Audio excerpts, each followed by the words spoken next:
¿Qué tal? ¿Cómo les va? Muy buenas noches. La verdad que ha sido una semana bastante movida en lo parlamentario. Muchísimos temas traemos en este resumen semanal de lo que acontece en el ámbito del Parlamento, tanto a nivel local como nacional. En lo local hay movimientos que se van dando, reuniones con diversas entidades, también trabajos de comisión, cultura y la proyección de un Corrientes 2030. Eso es en materia provincial, pero mi compañero Julián Saucedo también para contarnos qué tenemos en lo nacional. ¿Cómo estás, Daniel? El gusto de saludarte. En lo nacional principalmente hay mucha puja, porque viste que un poco en lo parlamentario se empiezan a acomodar algunos de los referentes que de cara al 2023 buscan tener un lugar salible o expectante en estos frentes que de a poco se abroquelan, pero concretamente respecto al debate está también lo electoral, porque la boleta única pasó y se discutió en comisiones, aunque el grueso va a venir la semana que viene y principalmente en el programa de hoy vamos a abordar la temática de ley de alquileres. Qué tema complejo. Qué tema complejo. Pasaron usuarios, consumidores, inmobiliarios, inquilinos, locatarios, todos por el Congreso de la Nación. Bueno, nosotros traemos un breve resumen. La verdad que todo eso tenemos para ofrecerle en los próximos minutos aquí en el Parlamento. En la última semana, la Comisión de Asuntos Constitucionales de la Cámara de Diputados de la provincia de Corrientes recibió un grupo de escribanos. Bueno, Walter Chávez, integrante de la Comisión de Asuntos Constitucionales, explicaba el motivo de la reunión. Hay una modificación de una ley que se hizo en el año 2005 que dejó de alguna manera afuera a los escribanos colegiados, o sea que forman parte del colegio de escribanos, pero que no pueden acceder a la titularidad del registro. Ellos habían hecho una presentación con una nota en su momento a la comisión, simplemente lo que hicimos ayer fue recibirlos, escuchar cuál es el planteo y bueno, y en consecuencia poder trabajar. Seguramente después de esto vamos a conversar con el Colegio de Escribanos también para ver cuál es la posición que tienen al respecto. En principio no hay proyecto, sino solamente un reclamo de un sector. Exactamente. Lo que se busca es que la manera de que la ley que se reformó en ese momento pueda contemplar la situación especial. Son alrededor de 130 escribanos en la provincia de Corrientes que se encuentran en la misma. Y que no tienen la posibilidad de acceder justamente a sus registros si no es por la ley vigente, ¿no? Claro, y esa situación, este número puede incrementarse, digo, por la cantidad de escribanos que van incrementándose, o es solamente aquellos que forman parte del colegio.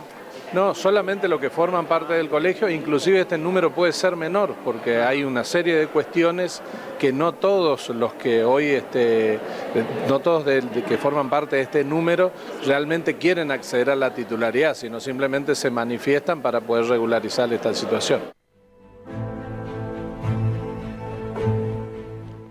Y también en la Cámara Baja, en el trabajo de comisiones, hubo visitas de distintos actores involucrados en lo ambiental, en primera instancia, pero también en el cuidado y el manejo del fuego. En el cuidado de lo ambiental y en el manejo del fuego, también en lo productivo. Conversamos con la diputada Carmen Pérez Duarte, que refiere a la posibilidad de crear una subsecretaría de manejo del fuego. Es un proyecto que presentamos a través del bloque ELI, cuyo iniciador fue el diputado Horacio Pozo, de la creación de la Subsecretaría de Manejo del Fuego, en la cual se está trabajando con el Ministerio de la Producción y prontamente tendremos reuniones también con la gente del Ministerio de Justicia y con todas las personas relacionadas e involucradas en lo que es este proyecto tan importante para lo que es el manejo posterior del fuego y por supuesto del cambio climático que se nos viene. ¿Qué buscan con esta creación de este nuevo órgano? Bueno, la verdad que con este nuevo órgano lo que se busca es centralizar lo que es todo el manejo del fuego, tanto en lo que sea brigadas, creación de brigadas, que ya vimos que a través del Poder Ejecutivo se crearon las brigadas, esto estaría integrado también allí. Está trabajando fuertemente la Secretaría de Recursos Forestales del Ministerio de la Producción y también lo que es inherente a todo el manejo del fuego, tanto como la capacitación de las brigadas, el informe previo a los productores, que los productores puedan estar y tener conocimiento de lo que se viene. Y también, por supuesto, yo lo que creo lo más importante es el involucrar a todos los ministerios, el trabajo en conjunto para que de esa manera tanto el Ministerio de Seguridad que tiene la implicancia en lo que es el delito rural, el delito contra la gente que prende fuego. También en el caso de lo que es los delitos rurales en general, digamos, no solamente los relacionados con el fuego, que está encargado de seguridad, y de esta manera lograr que se pueda trabajar en forma conjunta y evitar lo que nos pasó ahora en este momento. Claro que estamos hablando también del cambio climático y de una sequía de más de 20 meses de evolución que nos llevó a las pérdidas millonarias, como sabemos, en la producción correntina, en todos los productos, ¿no? De arroz, forestación, ganadería, citricultura, y esto lo vimos recorriendo toda la provincia y manteniendo reuniones con todos los productores.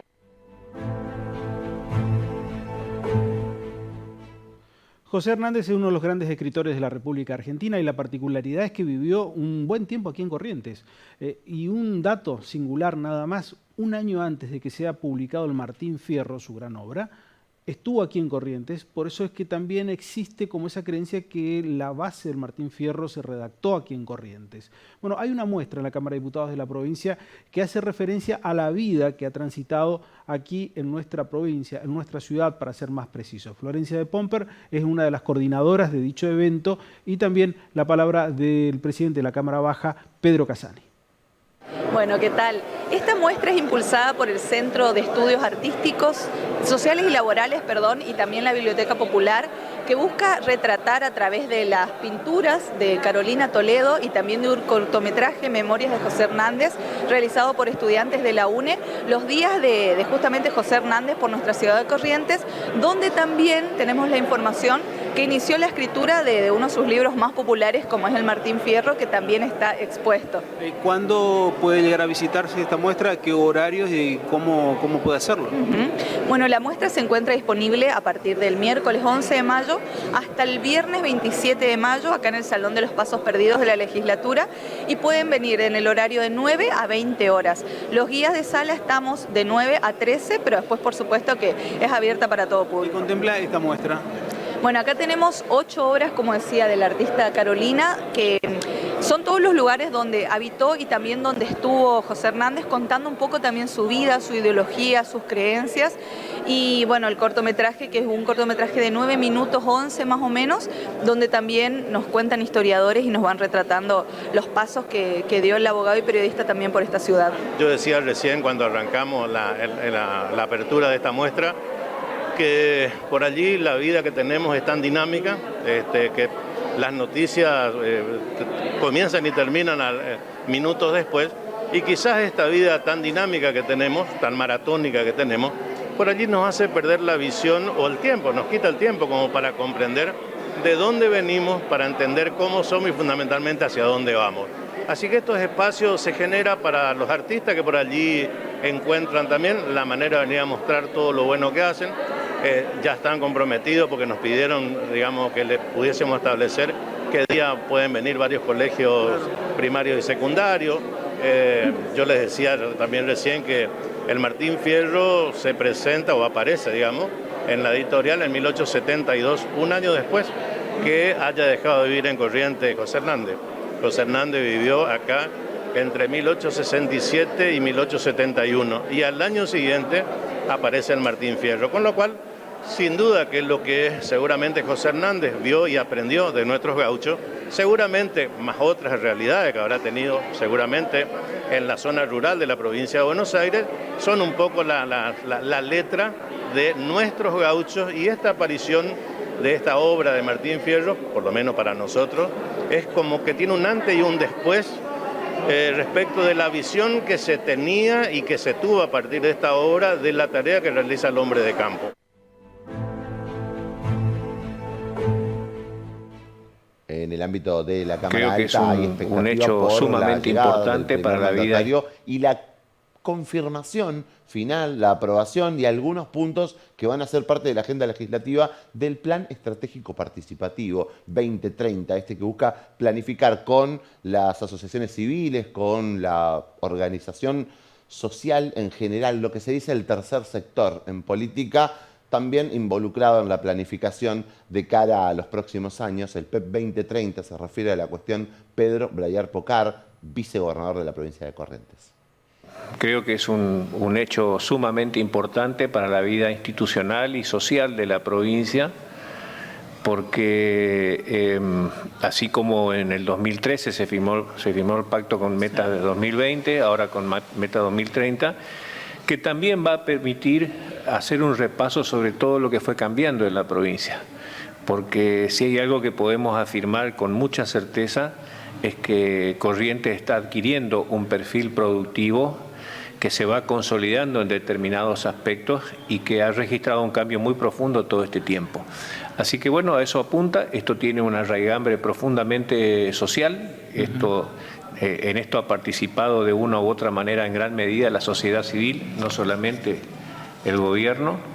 Y bueno, ese es el lanzamiento que va a hacer el gobernador. ¿La legislatura tendrá algún tipo de normas que apoyar, que sancionar en torno a esto? Sí, eso va surgiendo a medida que se va implementando. A medida que se va implementando, hay veces que surge la necesidad de cambiar alguna ley, adecuarla, de modificarla o de crear una nueva norma. Esto, por ejemplo, con los números que se tienen, parece que no será ningún tipo de obstáculo, digo, por la cantidad de legisladores del oficialismo, ¿no? No, para nada, pero además normalmente se trata de leyes que muchas veces, por ejemplo, el otro día en la última reunión en Goya se habló mucho del tema de que la gente de Goya y de San Isidro, de toda esa zona de la provincia, piden que se declare zona de reserva a lo que se conoce como el estero del Isoró, claro, que es también un subsistema muy interesante que está ubicado en el sur de la provincia, que es un poco paralelo al río Paraná,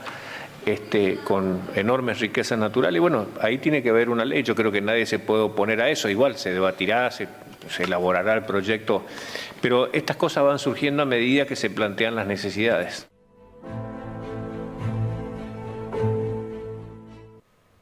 La ley de alquileres es un tema que viene en la Cámara de Diputados hace un tiempo ya marcando la agenda, porque más allá de lo político coyuntural, es un tema que atraviesa y hay un tono de acuerdo en cuanto que hay que modificar la actual ley de alquileres, que es relativamente nueva. Bueno, ese proyecto está en trabajo de comisión. Daniel Arroyo, legislador del oficialismo nacional, explica en qué momento se encuentra. Me parece que hay varios temas en un contexto complejo.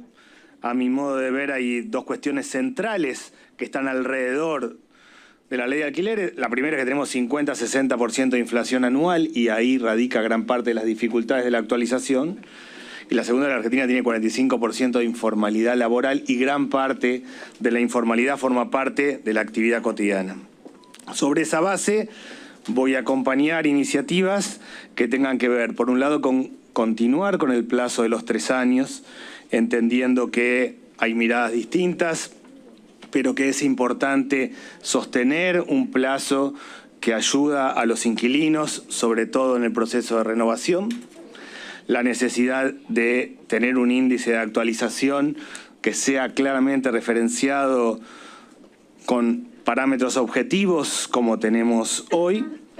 Sí, claramente la necesidad de incorporar más incentivos a que haya más viviendas y más departamentos en alquiler y los incentivos a que los propietarios coloquen sus viviendas y departamentos en alquiler, construyan para poder alquilar, es un elemento que creo realmente positivo y creemos que hay que acompañarlo.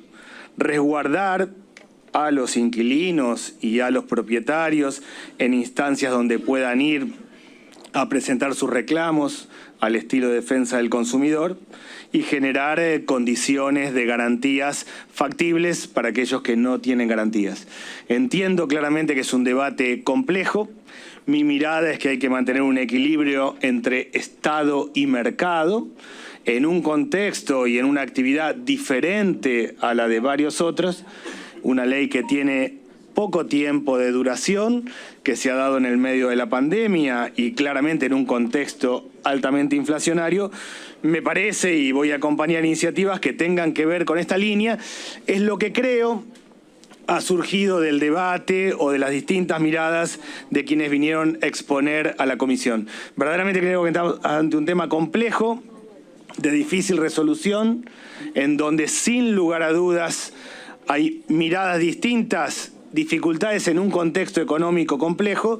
Me parece, y reitero, que mantener el plazo de 3 años, que tener un índice de actualización referenciado claramente, que incentivar a que haya más departamentos y viviendas en alquiler, fomentar sistemas de garantías en donde tenga un rol el Banco Nación y generar condiciones para, ante reclamos, haya una instancia como defensa del consumidor, son avances importantes que hay que incorporar.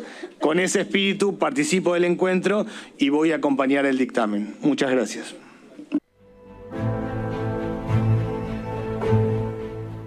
Pablo Tonelli, diputado del PRO en Juntos por el Cambio, también refería a la cuestión y dejaba claro cuál es la posición partidaria del Frente en el marco de una cuestión que concita la atención de la ciudadanía en general y que me parece de los temas que se debaten en el Parlamento el más cercano al pálpito de la calle.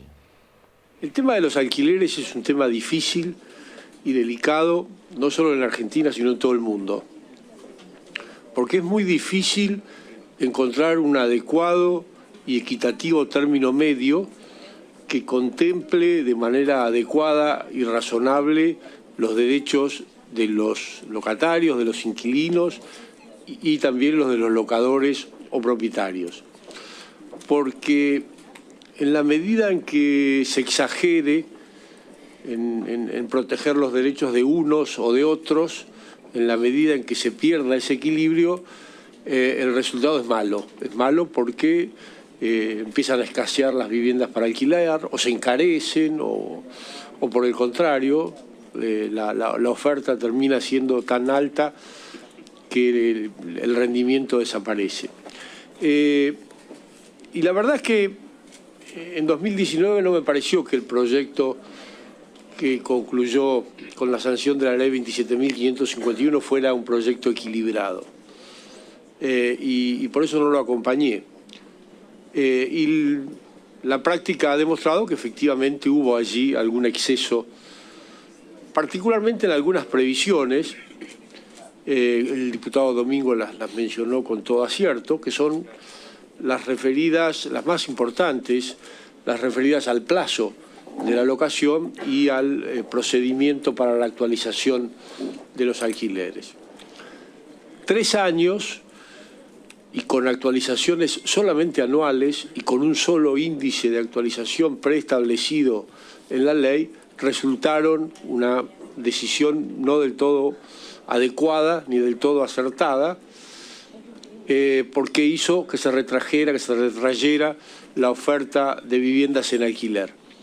Por eso es que proponemos volver al plazo original del Código Civil de 2 años, que ha sido el plazo que tradicionalmente ha sido el plazo mínimo para las locaciones urbanas destinadas a vivienda en nuestro país.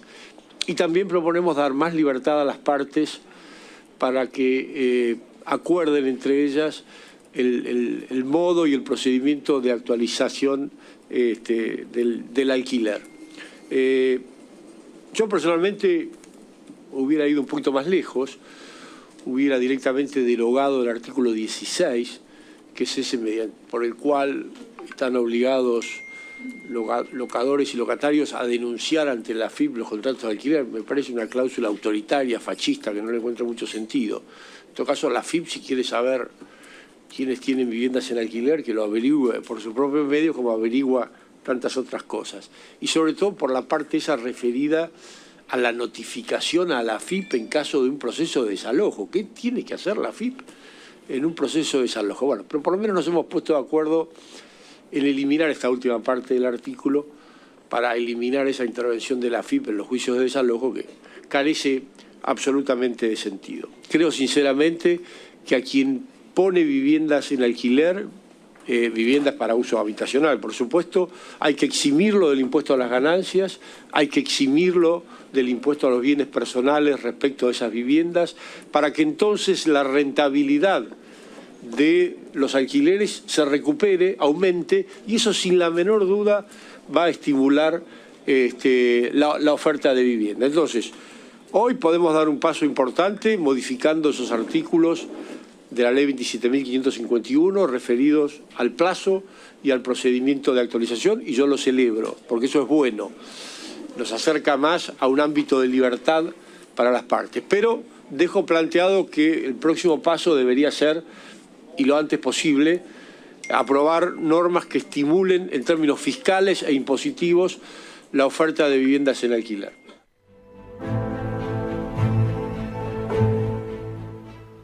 El economista Martín Tetaz fue muy conocido en los últimos años a través de sus conocimientos y sus opiniones en los medios de comunicación. Desde el 10 de diciembre ocupa una banca en la Cámara de Diputados de la Nación y esta era su opinión respecto de esta ley de alquileres.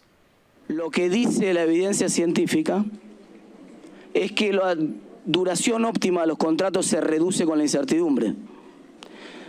En Argentina hay más incertidumbre, la tendencia de las partes es a buscar contratos más cortos y la regulación fue poner un contrato más largo. No sorpresivamente, el resultado de la regulación fue que toda la gente que no quería un contrato más largo se retiró del mercado y por lo tanto tuvimos menor oferta. Me gustaría, señora Presidente, hacer una regulación que fuera la menor posible, que simplemente no pusiera trabas al acceso al mercado, que no pusiera impuestos que no le pedimos a los que habitan la propiedad, la propia propiedad, que se pagan un alquiler a sí mismos. No nos metemos ahí, pero sí nos queremos meter cuando alguien quiere alquilar la casa de otro. Y la estructura y las características del mercado inmobiliario argentino no se asemejan a la de otros mercados ciertamente regulados, como por ejemplo el mercado alemán, que fue un mercado que pasó por el socialismo y que el del paso del socialismo al capitalismo generó una concentración brutal de propiedades. Hay empresas, por ejemplo en Alemania, que tienen 30.000, 40.000, 300.000 viviendas en alquiler. Ahí el nivel de concentración es evidente. Y la regulación tiene una razonabilidad lógica. No así en el caso en el cual la regulación lo único que consigue es ponerle más trabas al acceso. La pregunta que nos tenemos que hacer es, ¿esta regulación que vamos a hacer destraba el acceso a la vivienda o le pone más trabas? Yo voy a estar de acuerdo en todas aquellas medidas y propuestas que destraben el acceso a la vivienda, que hagan que sea más fácil para el inquilino acceder a la vivienda y que sea más fácil para el que tiene una vivienda ponerla en el mercado. Ese es el mejor escenario para todos.